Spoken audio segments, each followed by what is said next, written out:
La pubertad es el inicio de la actividad cíclica reproductora, es decir, el momento en el que el animal empieza a producir gametos maduros y constituye un ajuste gradual entre la actividad endocrina hipotálamo-hipófisis, la capacidad de los ovarios de efectuar foliculogénesis y producir estrógenos y de los testículos de efectuar espermiogénesis y producir testosterona. La pubertad no debe de confundirse con la madurez sexual. La pubertad se da cuando los animales empiezan a producir gametos, es decir, óvulos viables en las hembras y espermatozoides viables en los machos. Las hormonas en la pubertad no solo crean cambios sexuales, sino que también inciden directamente sobre el comportamiento social, emocional y cognitivo de los animales. La madurez sexual aparece posteriormente, cuando los órganos reproductores alcanzan su máximo desarrollo y función. Los factores que influyen en la edad en la que se entra la pubertad son: nutrición. Se requiere un cierto nivel corporal para alcanzar la pubertad. Esto debido a que la hembra necesita un soporte físico para lograr mantener una gestación, ya que su futura cría se alimentará de sus reservas durante toda la gestación y la lactancia. Estrés. Cuando existen síntomas de estrés, los animales se retrasan en su pubertad. Estos factores pueden ser una mala nutrición, temperatura y humedad inadecuada, mal manejo, enfermedad, etc. Fotoperiodo y época de nacimiento. En especies que son de reproducción estacional, como la oveja, la yegua y los hurones, ya que sus mecanismos hormonales son muy influenciados por las horas de luz y la producción de melatonina. Presencia del sexo opuesto. En las hembras, la presencia de machos estimulará la llegada a la pubertad temprana, por las feromonas sexuales producidas por glándulas sebáceas, tracto reproductivo y tracto urinario. Factores de raza o genéticos. La raza del animal tiene un rol importante al llegar a la pubertad. Por ejemplo, los bovinos de leche alcanzan la pubertad mucho antes que los bovinos de carne. En el siguiente cuadro podemos observar la entrada a la etapa de la pubertad de las diferentes especies. En los bovinos, tanto hembras como machos llegan alrededor de los 12 meses. En los caninos, las hembras tardan 12 meses en entrar a este periodo y los machos 9 meses. En los conejos, tanto hembras como machos tardan de 3 a 4 meses. En los equinos, la hembra entra a los 18 meses y el macho a los 14 meses. En los felinos, la hembra entra a los 8 meses y los machos a los 9 meses. En los ovinos, tanto hembras como machos entran a la pubertad entre los 6 y los 7 meses. Y por último, en los porcinos, la hembra entra a la pubertad en los 6 meses y el macho a los 7 meses. Cambios cognitivos y sociales durante la pubertad. La cognición es la facultad del ser vivo para procesar información a partir de la percepción y el conocimiento adquirido. Consiste en procesos tales como el aprendizaje, el razonamiento, la memoria, resolución de problemas, toma de decisiones y sentimientos. La pubertad parece crear un empujón neuroconductual para explorar. Estas tendencias de explorar y participar pueden promover el aprendizaje adaptativo social y afectivo. Sin embargo, estas mismas tendencias parecen crear algunas vulnerabilidades hacia trayectorias de desarrollo negativas. En la pubertad se desarrollan las siguientes habilidades: procesamiento de recompensa, adiestramiento, qué es lo que se espera del animal, procesamiento de estímulos emocionales, vínculos afectivos entre su especie y otras especies, razonamiento sociocognitivo, se integran a la manada y comprenden cuál es su nivel en la jerarquía y como individuo, miedos, temores y conductas aberrantes. Ante factores estresantes quedarán marcados durante toda su vida. Los cambios en estas áreas y circuitos cerebrales parecen sensibilizar a los jóvenes a su mundo social. Sexocorticoides y actividad neuroendocrina. El desarrollo de capacidades reproductivas no solo implica cambios en el cuerpo, sino también cambios en los sistemas neuronales. El cerebro es un objetivo importante para las hormonas esteroides sexuales. Los sexocorticoides actúan sobre el cerebro de dos maneras diferentes. Cambian la estructura cerebral. Las hormonas sexuales cambian permanentemente la estructura del cerebro, como el número neuronal, la mielinización y la ramificación dendrítica. Activación temporal nerviosa. Efectos de activación que cambian temporalmente la actividad nerviosa, como la actividad hormonal de los sistemas neuronales que sustentan el comportamiento de apareamiento en animales después de la pubertad.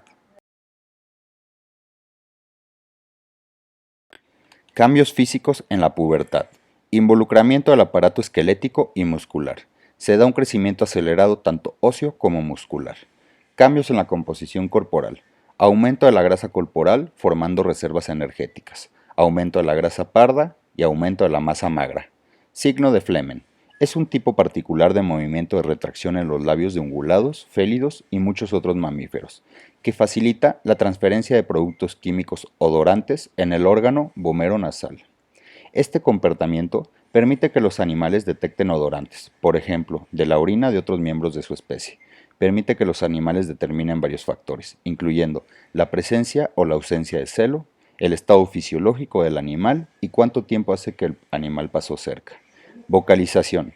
Sonidos emitidos por ambos sexos para atraer al sexo opuesto. Normalmente se dan durante el cortejo y el apareamiento. Dimorfismo sexual. Los cambios hormonales durante la pubertad originan que se presenten los caracteres secundarios distintivos entre machos y hembras.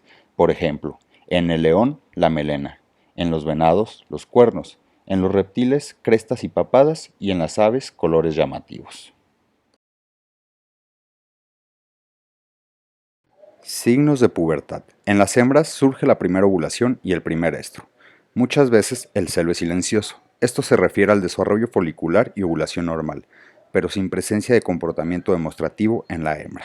En los machos, al despertarse el líbido, comienzan las erecciones, los intentos de montas con hembras, macho u objetos. El semen de macho debe tener ciertas características para ser viable. Estos son volumen, concentración de semen total, motilidad de espermios y una morfología normal. El ciclo estral es el conjunto de acontecimientos fisiológicos recurrentes que son inducidos por las hormonas reproductivas en la mayoría de las hembras de los mamíferos. Etapas del ciclo estral. Proestro, periodo de crecimiento folicular que se inicia con la regresión del cuerpo lúteo y culmina con la aparición del estro, hormona relacionada folículo estimulante. Estro, periodo de receptividad sexual, al final del cual se produce la ovulación, hormona relacionada luteinizante. Metaestro, periodo de desarrollo inicial del cuerpo lúteo que comienza al final del estro, hormona relacionada progesterona. Diestro, periodo de actividad del cuerpo lúteo maduro que comienza después de la ovulación y finaliza con la luteólisis, hormona relacionada progesterona y estrógeno. Anestro, periodo sin actividad reproductora, falta de estro o celo. La ovulación siempre sigue uno de los siguientes patrones. Ovulación inducida por cópula, como en el caso de los hurones o los conejos. Ovulaciones en patrones periódicos, monoestacional, como en el caso del perro, y poliestacional, como en el caso del caballo.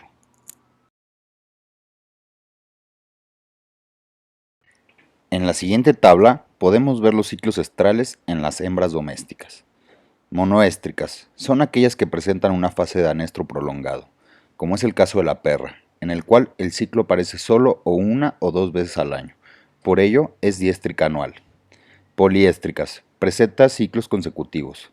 Poliéstricas continuas, vaca, cerda y cuyos aparecen ciclos estrales durante todo el año, interrumpiéndose solo en la preñez. Poliéstricas estacionales, yegua, oveja, gata y cabra, ciclos solo en una estación determinada del año. En la siguiente imagen podemos ver la diferencia en los patrones y estados del ciclo estral de animales domésticos y el ciclo menstrual de la mujer. En la mujer podemos observar que se inicia con una ovulación seguida de la menstruación, con una fase de cuerpo lúteo seguida de fase estrógena y que culmina en fase de cuerpo lúteo. En los animales domésticos se origina el estro, seguido de una ovulación, con una fase estrógena seguida de una fase de cuerpo lúteo y culmina en una fase estrógena. Se ha demostrado que los animales inmaduros, física, emocional, social y sexualmente pueden tener las siguientes repercusiones al quedar gestantes. Problemas en el parto, debido a la inmadurez ósea de la pelvis. Trastornos psicológicos. Su inmadurez les podría acarrear trastornos psicológicos debido a que su estructura cerebral aún no se desarrolla adecuadamente. Los procesamientos a estímulos emocionales, sociales y cognitivos quedan retrasados. Por esto mismo, se pueden dar casos en el que las hembras rechazan a sus crías, negándose a amamantarlos y en ocasiones devorándose a sus crías. Restricción del crecimiento del animal gestante.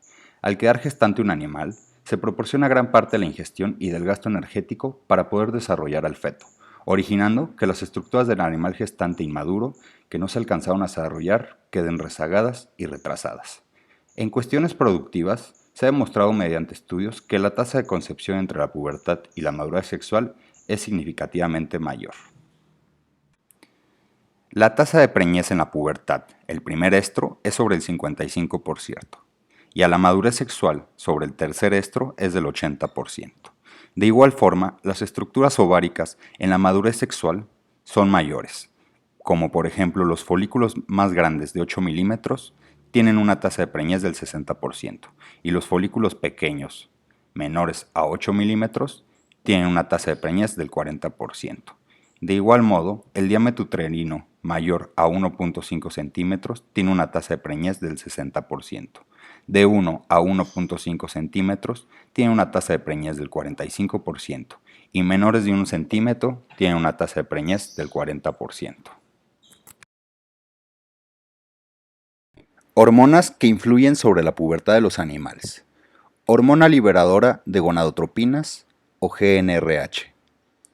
Hormona liberada por el hipotálamo que estimula la hipófisis para liberar FSH y LH.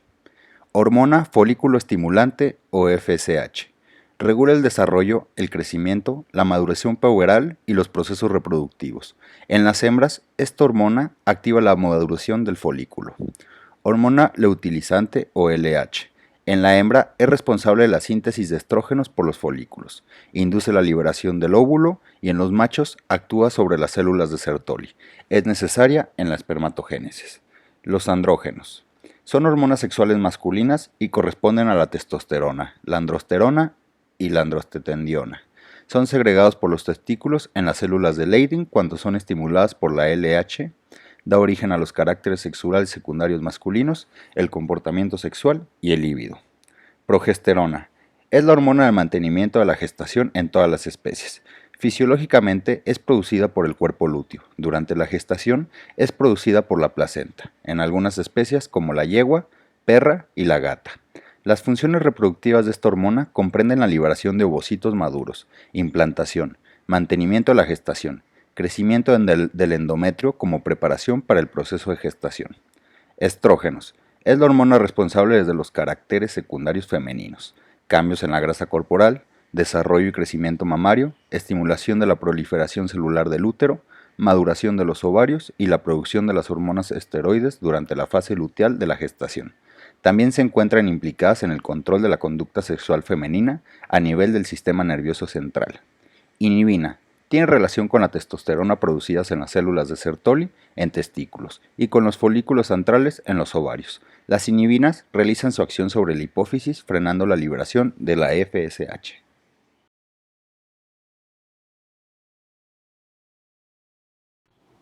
Durante la pubertad existe una inhibición de la secreción hipotalámica que se genera por las bajas concentraciones de estrógenos de origen ovárico. Este efecto se caracteriza porque el hipotálamo tiene una alta sensibilidad frente al efecto inhibidor que generan estas bajas concentraciones. Es el grado de desarrollo del hipotálamo el que pone en marcha el proceso de pubertad, pues el sistema reproductor está preparado a la espera de que el sistema neuroendocrino alcance su desarrollo. Por lo tanto, para que se inicie la pubertad es necesario que se produzcan dos pasos.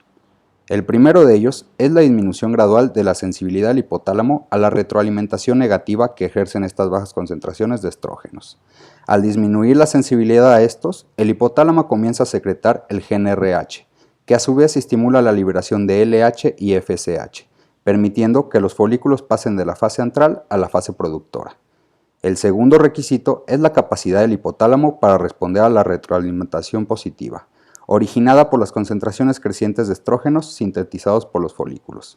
Estas concentraciones estimulan la secreción de LH necesaria para desencadenar la ovulación. Recordemos que es favorecido también gracias a que la inhibina, una hormona de origen folicular, inhibe la FSH sin alterar la LH, de manera que se establece la actividad cíclica ovárica, y esto sucede gradualmente durante el periodo transicional de la pubertad. Otro de los factores que repercute directamente sobre la entrada a la pubertad es la ganancia de peso.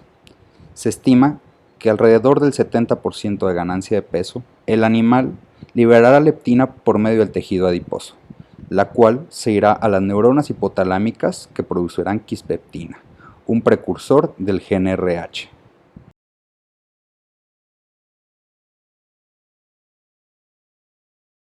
Periodo prepubertal.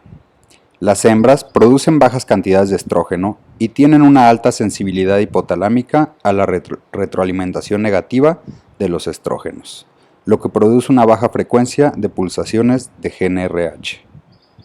Periodo pubertal. Disminuye la sensibilidad hipotalámica a los estrógenos, se libera GnRH en altas pulsaciones y con una gran amplitud por las neuronas hipotalámicas. Altas secreciones de GnRH incrementan la liberación de LH y FSH, lo que promueve el inicio del crecimiento folicular en hembras y espermatogénesis en machos.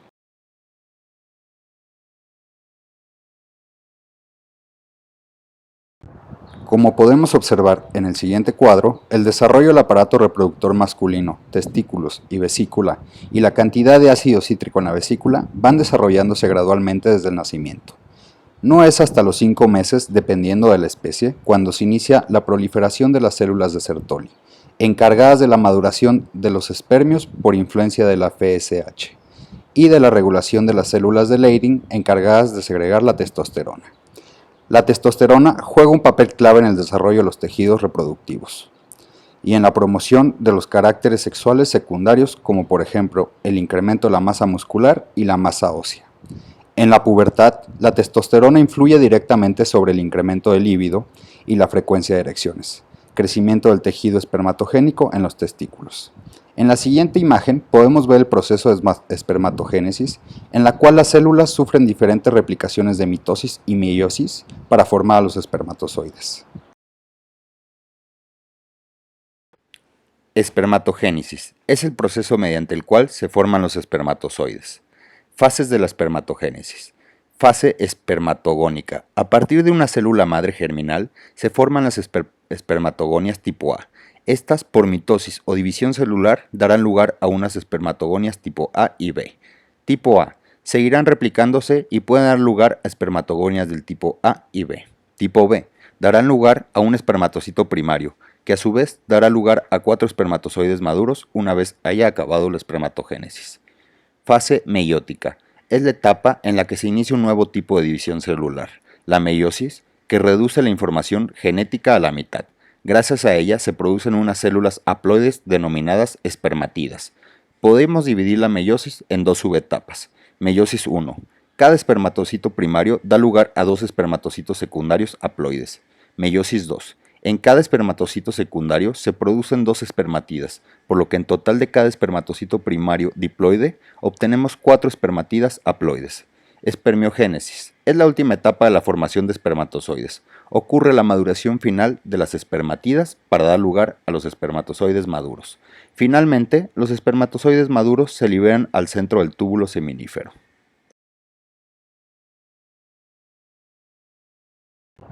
En los machos, las concentraciones de LH son bajas el primer mes de vida, pero incrementan hasta llegar a un pico aproximadamente a los 3 o 4 meses de edad y luego disminuyen a los 6 meses de edad, lo cual origina una bajada de las concentraciones de FSH. El incremento de la testosterona comienza a partir de la bajada del pico de LH y FSH, lo que indica una maduración de las células de Leydig y Sertoli, y un incremento acelerado de los testículos que consisten en aumentos en el diámetro y la longitud de los túbulos seminíferos. El proceso de espermatogénesis concluye con la presencia de testosterona y células maduras tanto de Leydig como de Sertoli.